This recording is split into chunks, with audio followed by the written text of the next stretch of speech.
Hello and welcome to Gadget Joe, and today we're designing a special Marvel Rivals build.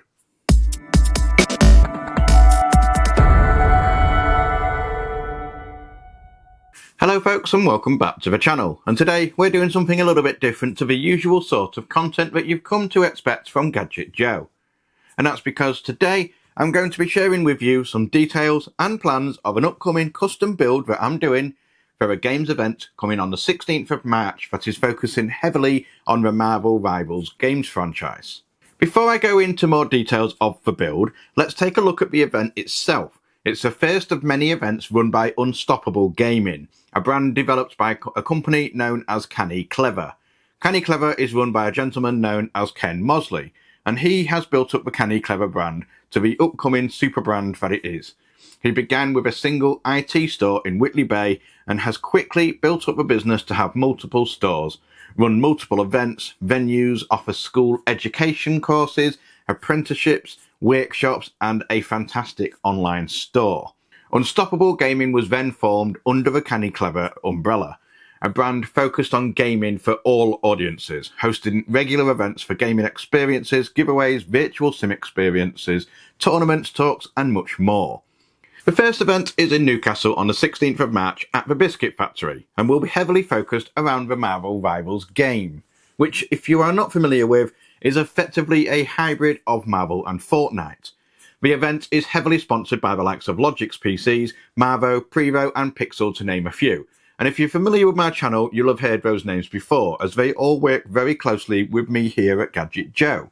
So with that in mind, I was approached by the guys at Logic's PCs and asked if I would collaborate with them to build a bespoke custom build for the event themed around Marvel Rivals, and I naturally said yes and jumped at the opportunity to do so. They have provided me with all the parts for the build that you see here in partner with Gigabyte and Kingston 2. What's more is there's going to be an artist that has worked for the Marvel franchise, producing costume and set design artwork for the likes of Avengers, Age of Ultron, For the Dark World, and the Guardians of the Galaxy in attendance on the day. Ron Astiani is an incredible artist, and it's going to be great to meet him and bounce some future ideas off with him too. He will also be doing some talks on the day. The build I am doing will be featured on the day on its own little space, and I will be there too to discuss it with anybody if they do wish to do so. But it's going to be on show all day, and it might even be played on too, as the specifications are pretty impressive to say the least. It's certainly going to be a little powerhouse for sure. This build will be covered over 3 videos. The first one that you're watching right now is the introduction and planning video. The second video will be the build itself and some fancy shots and b-roll, and then finally the third one will be documenting the day itself and showing it on display.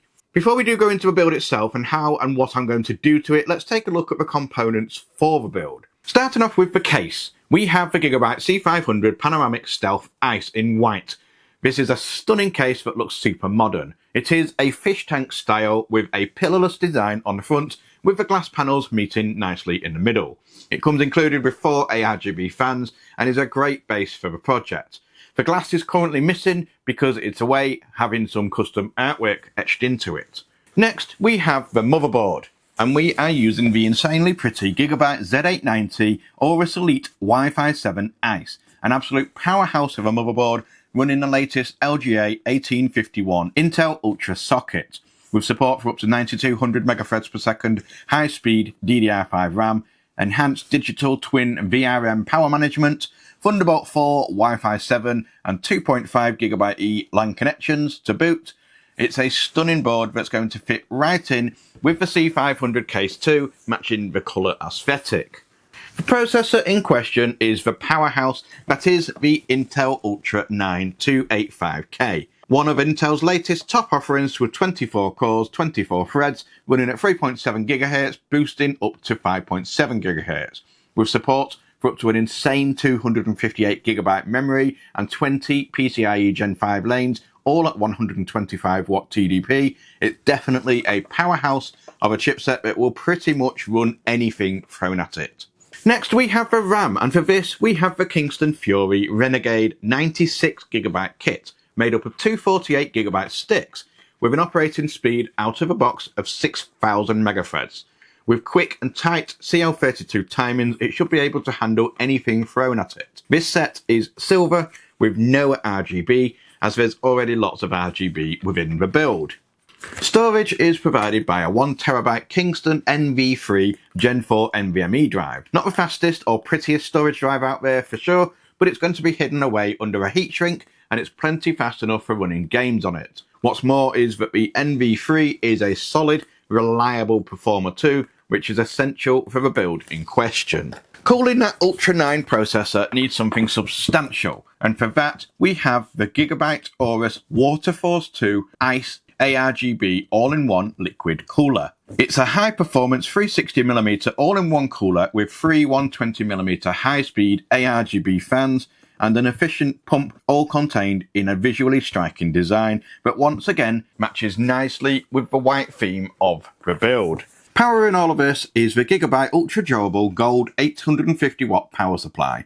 It's an 80+ gold unit with a fully modular cable design and PCIe Gen 5 and ATX3 support right out of the box. And it does have that essential 600W 16-pin PCIe cable too. All of it once again being white for the theme. Last but not least, we have the graphics card.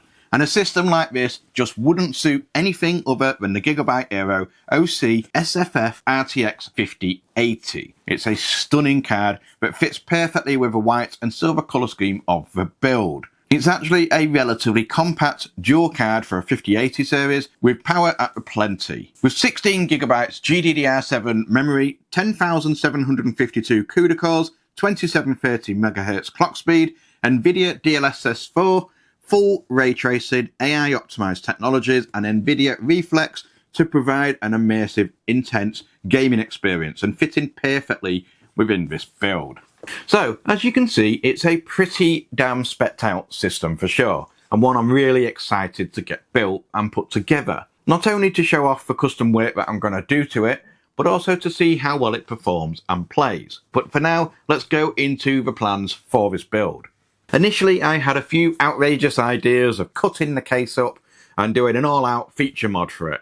I drew up some ideas of making a grotesque style hand or limb that would be growing into and out of the case with lots of lights and 3D parts and sculptures and some custom paintwork or something along those lines. However, that quickly changed when I took into consideration the calibre of the components provided to me, and that it's all pretty much ready to go to build a super clean, modern, white aesthetic build to it, so I pretty much went with that and ran with it, with some relatively subtle but also significant mods to make it still look clean and contemporary, but full of details that you keep finding when you take some time to look into it. I had played Marvel Rivals a couple of times but never really invested too much time into it, so I thought I would spend a fair bit of time looking into it more. I joined multiple Facebook groups dedicated to Marvel Rivals, watched plenty of play-along videos and streams, and even asked some questions, spent time working out who is popular and who gets the most attention, the sort of style that people that play the game like too. With that in mind, I set to designing some customizations for the build. The Rivals characters are much more cartoonized and overly animated versions of the traditional Marvel characters that we already know from the movies. So it was important to try and catch some of that cartoonistic element to it too. Being a white build also limited me on the characters and themes that I could potentially use too. So what have I got planned, or what am I going to do to this case to make it more Marvel Rivals than just plain white build? To begin with, you may have noticed that the case doesn't have the glass panels on the front or side as I mentioned at the beginning of the video.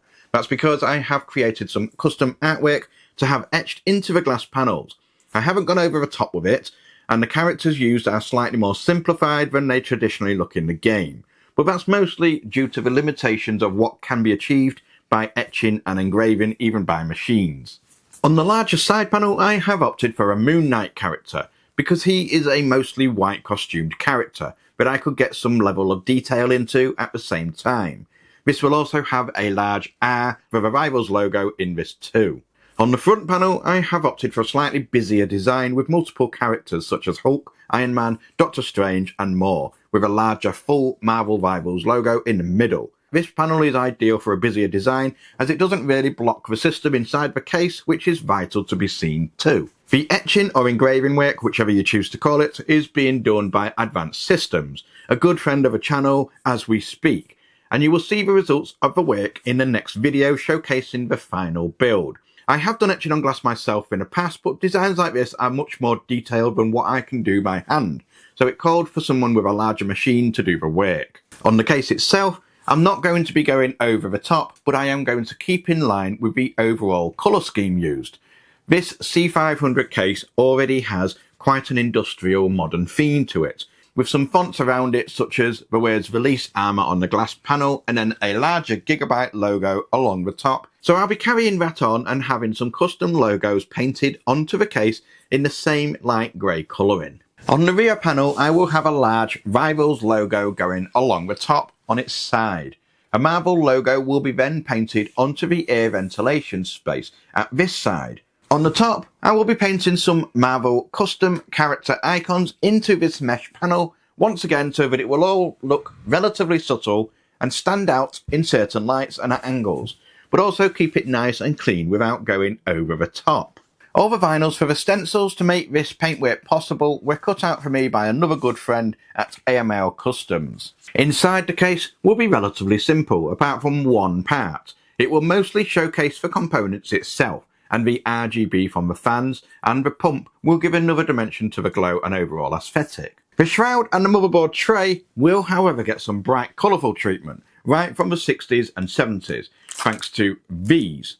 These parts will be getting sticker bombed or sticker slapped, which way you prefer to call it, using these Marvel stickers. It won't be all over the place, as I genuinely believe that when done in moderation it can be a really effective look.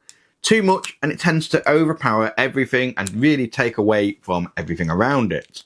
The stickers are going to be placed strategically across the entire PSU shroud and along the motherboard tray. This way you'll see the small hints of it behind the motherboard when you look closely into the system.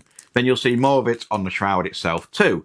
And it gives a nice contrast to all of the clean modern aesthetic of everything else, and it gives it a slight bold centerpiece to look through it at. What's more, it will draw you in to look more at the finer details of the rest of the case. I will be putting some LED cob lighting along the bottom, specifically directed to illuminate the artwork on the glass panels too, whilst not whitewashing the inside of the case. I do have another couple of little ideas that I might do to it as I go along, but this whole design is relatively simple, as you can see, yet effective. It's not going to stand out in a room full of PCs in the way that a full custom case mod would, without cutouts, additions and more, but it's enough to make you look twice and then draw you in to see all the little details, which is perfect for the kind of build we are doing, so that it does not take away from the components and the build itself. And that pretty much sums it up for this video. You now have a good idea of what to expect from this build in the next video. I will leave links in the description down below to the event and to the companies involved in the project. A pretty simple, pretty unique but impressive custom build for me this time round. If you're more into your hardcore case mods with extreme editions, don't worry, I have those planned very soon too. So make sure you have subscribed so you don't miss out on those, and definitely so you don't miss out on video 2 of this project. Once again, a huge thanks to Logix PCs for making this possible and providing the components alongside Gigabyte and Kingston, and of course Canny Clever with Unstoppable Gaming for organising the event itself. With all that in mind said and done, that's it from me for now. It's been an absolute pleasure and I will see you in the next one. Goodbye.